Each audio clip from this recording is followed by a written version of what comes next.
Hello and welcome to this episode of Nick of Time. Now, before I start, it's the trade deadline video, and before I start, I'm gonna talk Jericho Sims to the Bucks. Don't care, couldn't care less. We get DeLon right in the building. That's about it. Yeah, if you're here if you're a big Knicks fan, you don't really care about the NBA. I'd advise you to skip off. I don't really know why you don't really care about the Knicks. I mean, the whole NBA has been crazy. I would follow along, but if you're only a Knicks fan, I would advise you to click off because we'll be talking about the whole entire NBA and the trade deadline and what those players mean to each team and what direction is that team kind of scaling. Now let's start off. This is my own opinion. I know I had an opinion on the Jacked and Big Frank show. Good show. Make sure you tune in, even if you want to watch a little bit of it, whatever. But I want to. This is just me. We're gonna talk about it. No other voices, argument. No, I've thought about this for a long time. This is an absolute fleecing. This is something that gets you fired if it doesn't work out. And I don't even think it will work out. But if Anthony Davis somehow turns the next KG, then I guess they win a championship. Okay, they win a few. But if they don't win any championships, this is what gets everybody in that room fired. Coach, general manager, owner thinks about selling the team. Like Mark Cuban, like might die. We don't know. But yeah, I mean, this is just like these are one of those trades that could absolutely demolish your basketball team. You had a generational talent in Dallas. We understand that they had Dirk, but they did a great job getting Dirk to Luka, passing that torch. But Dallas doesn't usually get those generational talents. They had one, and they let it go for Anthony Davis. Now, let's one thing, one reminder is Anthony Davis is not a scrub at all. He's amazing. He's a beast. But he's not Luka Doncic. That is the argument we have. Now, Mavericks fans, please don't take your anger out on Anthony Davis. He's a great player. Was in Crossfire. Now he's in Dallas. Maybe he plays even better. Maybe he stays healthy. But those are things you have to think about when you're Dallas. Now again, you bring in Max Christie, who's a young guy who can defend at a kind of high level, can also be a 3-and-D player, can get you 2 threes a game. Can really guard the best player. I mean, he was locking up Jalen Brunson, putting him in a straight jacket. Don't know if that was JJ Redick's game planning or just Jalen Brunson getting put in a straight jacket by a great defender. That usually doesn't happen. I mean, we've seen Jalen Brunson. You guys are all Knicks fans, almost all. I mean, you don't even need to be a Knicks fan to know that Jalen Brunson cooks most of the league. So that's a big thing for them getting Max Christie. Now, again, we're going to talk about the Lakers a lot, so that's why I want to get the Mavs out of the way. I mean, they get a 2029 Lakers first round pick, whatever. I mean, it doesn't matter to me. They probably will be good because they're going to be good for a long time. This not LeBron's team. This Lakers team is going to be good for a long time. It's going to be good for a long time. And it's because they did it well and they always get these superstars. Now, that's the other flip of a coin. Oh, the Mavericks are a team that doesn't really get generational talents. The Lakers are a team that always gets them. Every 5 to 10 years, the Lakers have another generational talent, and they got themselves one. They also collided path through another generational talent. They got in LeBron James, and you also get Luka Doncic. So that's going to be good.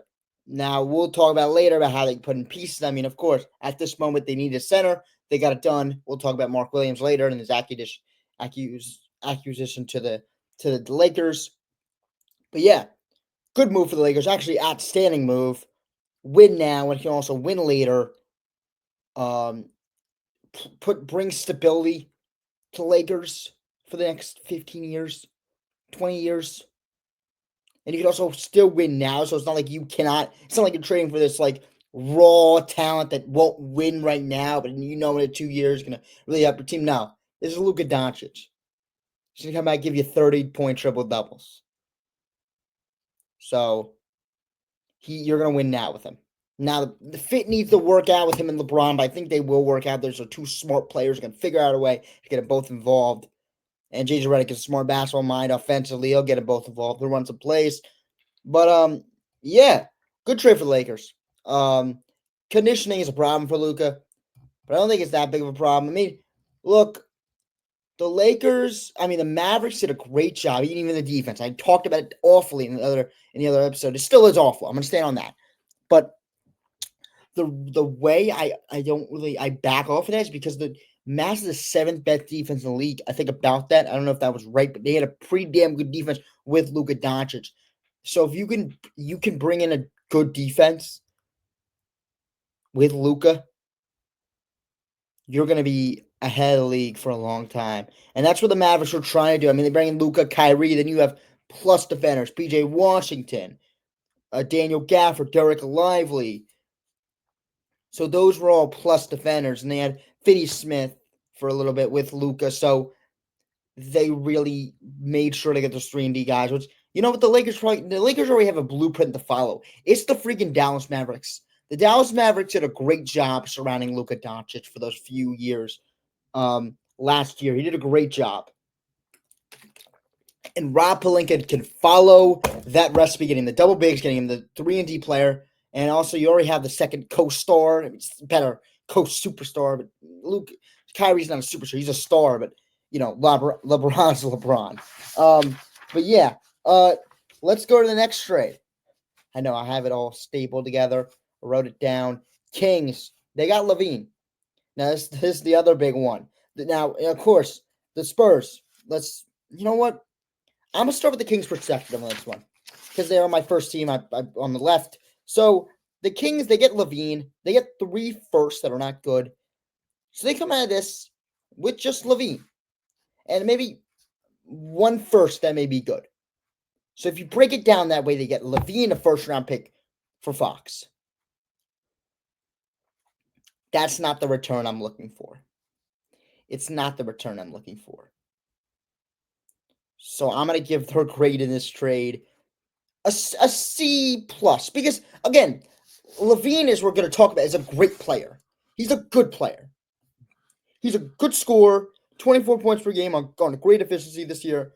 So it's not like you're absolutely getting a scrub here. I mean, and you also could get a first-round pick from Minnesota that might be good. So you could be in a good position to win now because I don't think they really want to go full rebuild because they haven't really done anything for the Kings. So, I mean, they haven't really done anything in so long, so the fans are kind of hungry. So they didn't want to go on the whole reset. But I think you would have rather that because at the end of the day, you could have got more picks for Fox.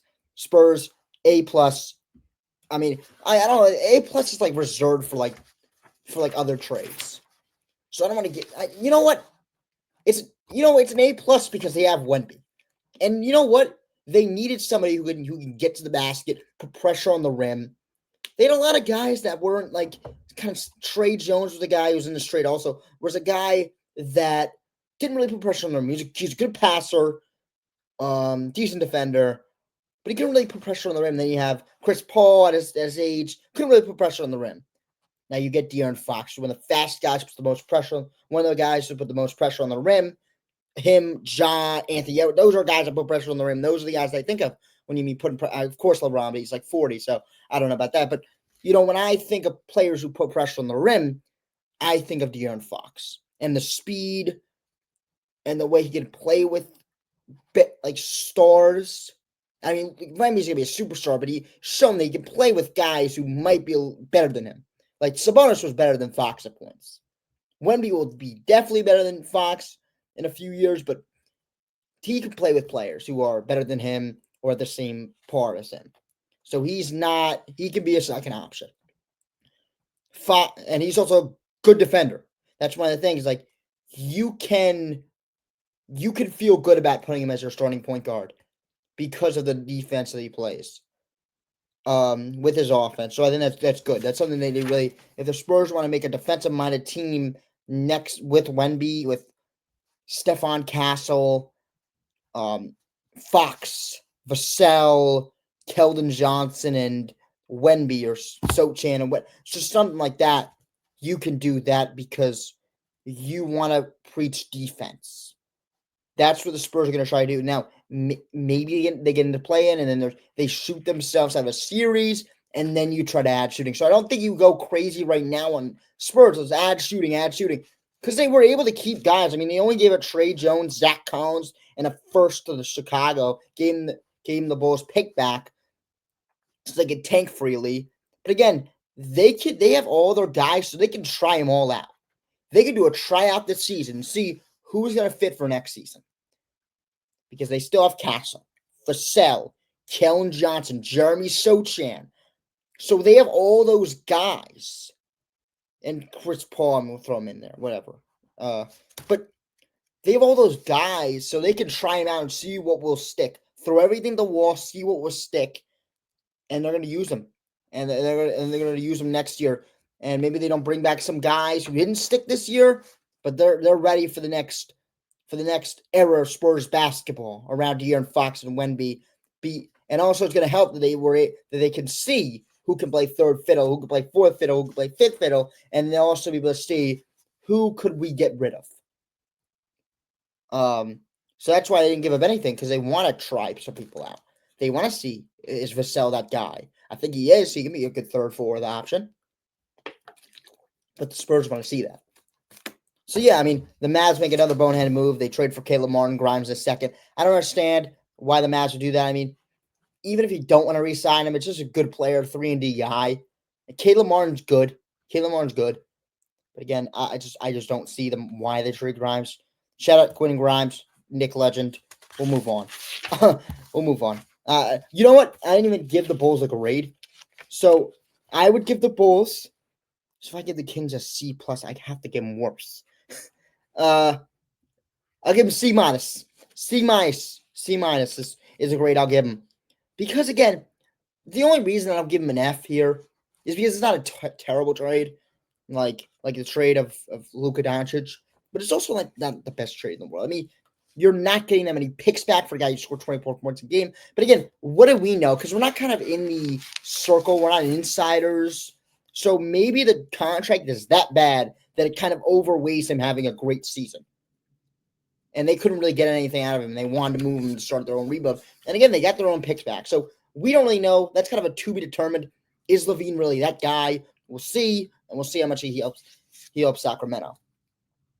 See, talking about Sacramento, they go out and get Jonas Valanciunas, one of the guys I wanted the Knicks to get for a period of time. And I understand how kind of lackluster he can be defensively. So he was not a guy I wanted the Kings to go out and get. But the Wizards, they get a second-round pick for him, and it was kind of like a dump for them. They kind of just wanted to dump him off, see if they can tank.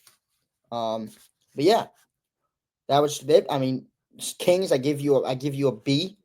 It's a good move. I mean, you bring Domas and Jonas together. I think they were on their same FIBA team.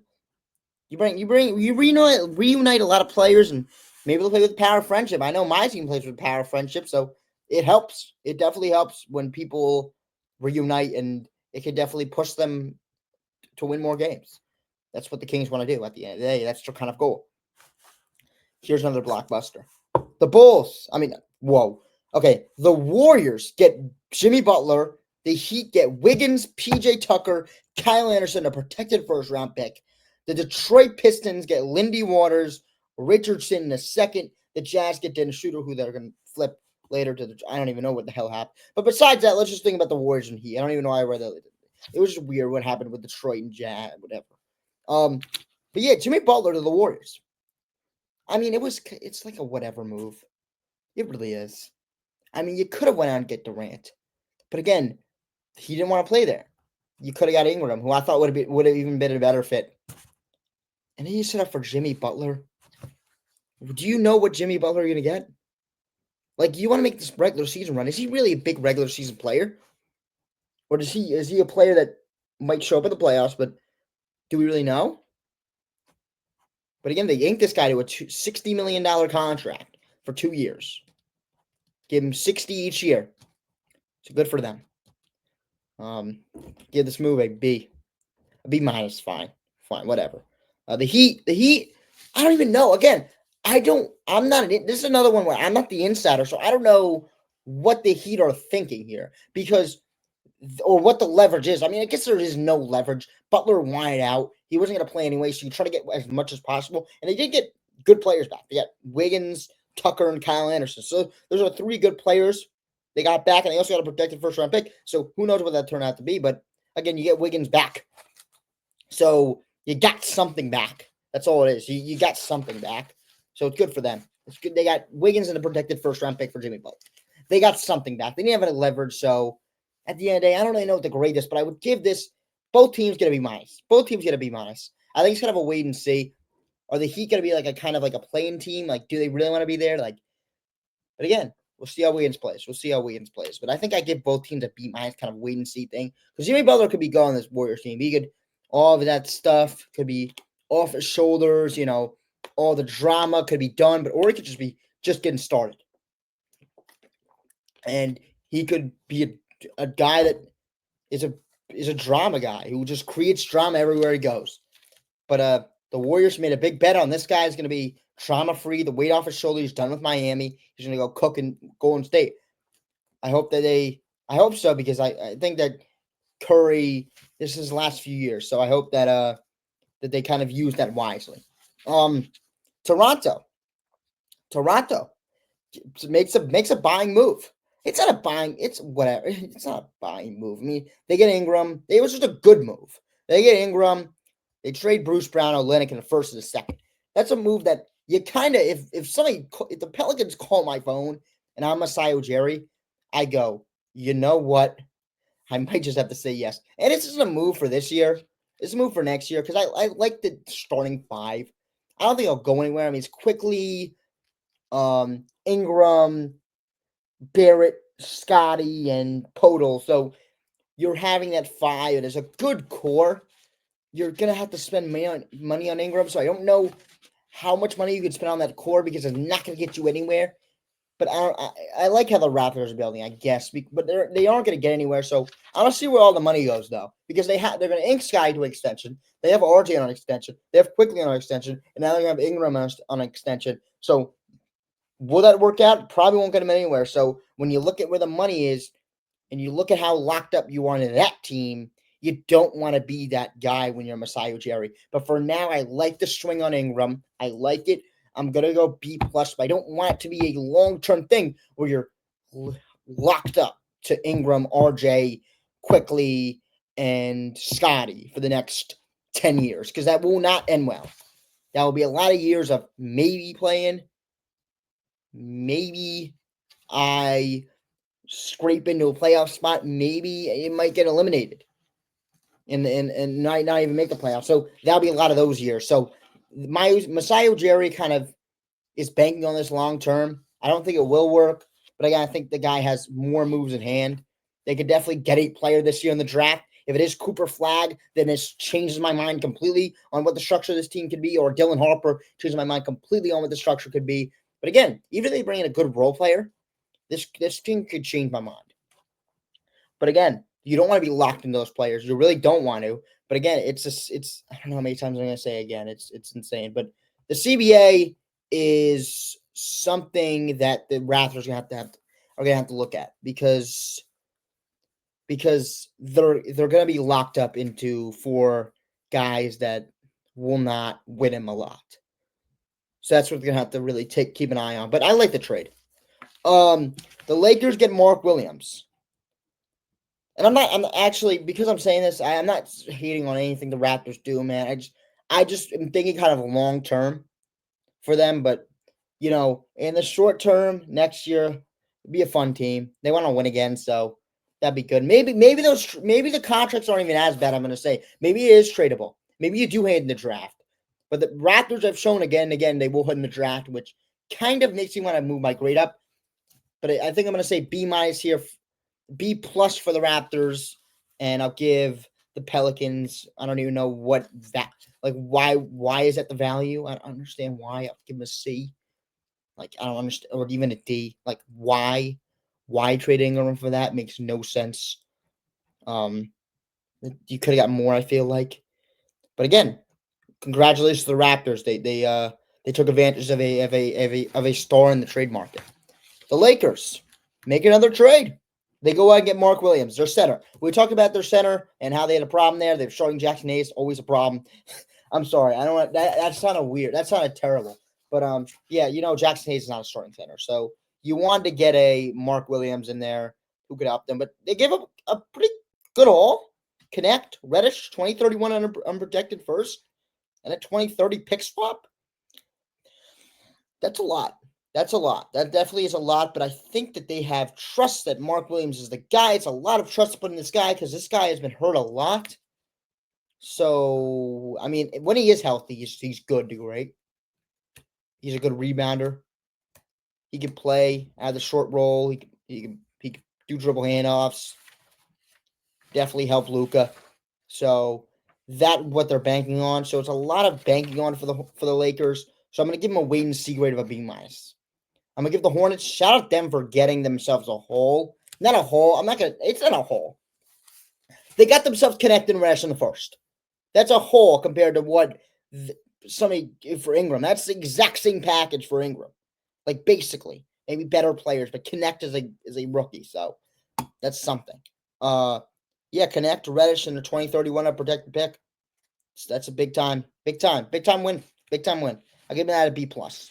Big time win for the Hornets. I didn't really see the ceiling of a Mark Williams, and also the injuries. It was just time to move on. He played great, but I think it's time to move on for them. They weren't going to do anything. The ceiling wasn't that high. Like, it's not like you were losing a guy that has a big ceiling. I don't think that. Maybe he could be a big ceiling guy, be proven wrong. I don't think he has that big of a ceiling. He's a good rebounder. Just a good player. I don't really see the ceiling there. But yeah, we only talked about Davion Mitchell getting traded, whatever. Now, Nurkic got traded. That's about it. With the first, again, the Hornets, man, the first round pick. They get themselves the first. So good for them. This is a trade that the Knicks need to be worried about. The Cavaliers traded for DeAndre Hunter. And the Hawks, they got back LeVert, Niang, 3 seconds, 2 pick swaps. That's a shake hands good trade for both. So now you're leading off of a bench of a Ty Jerome, Hunter, Tyson, Strus. So you have a good bench, really good bench, with those starters.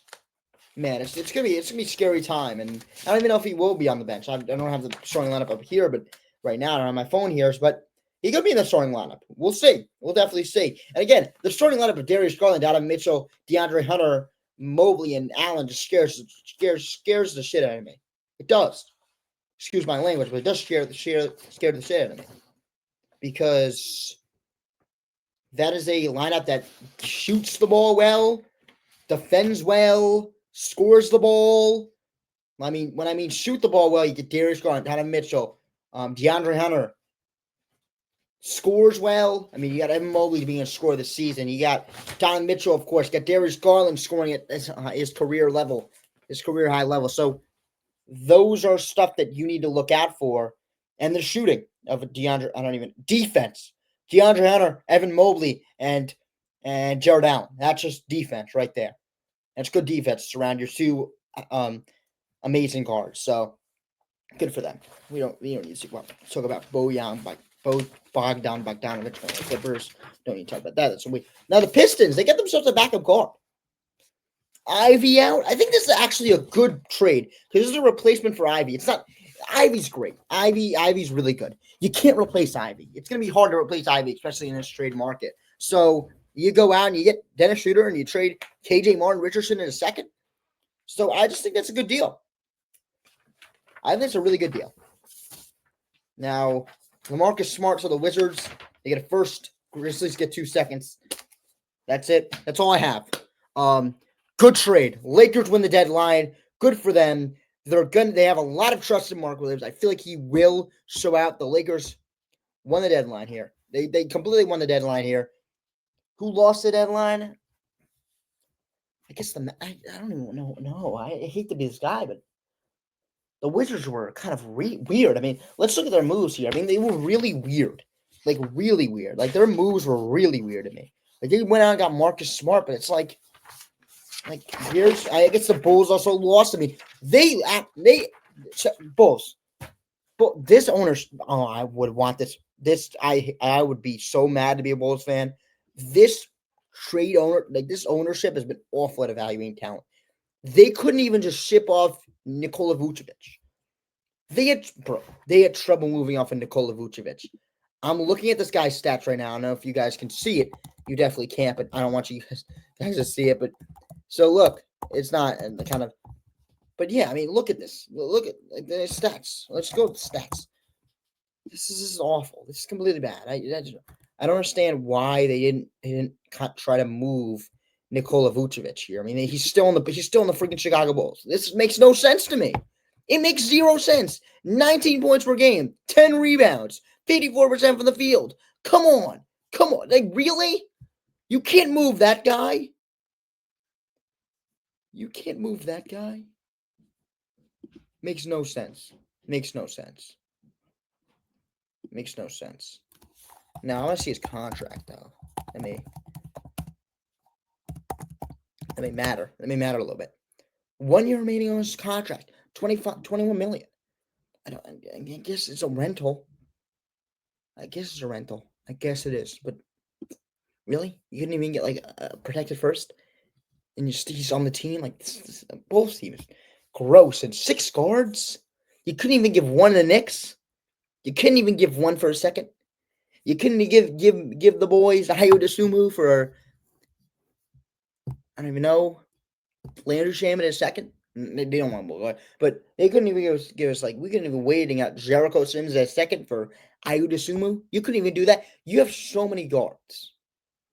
This team has been poorly constructed. They don't know how to team build. They don't know how to get their assets. So right now, the Bulls, they're going to be awful for a long time if they don't figure the F out, because right now they're in a situation where they need to figure it out, or they need to go, because man, I don't understand what's happening here in Chicago.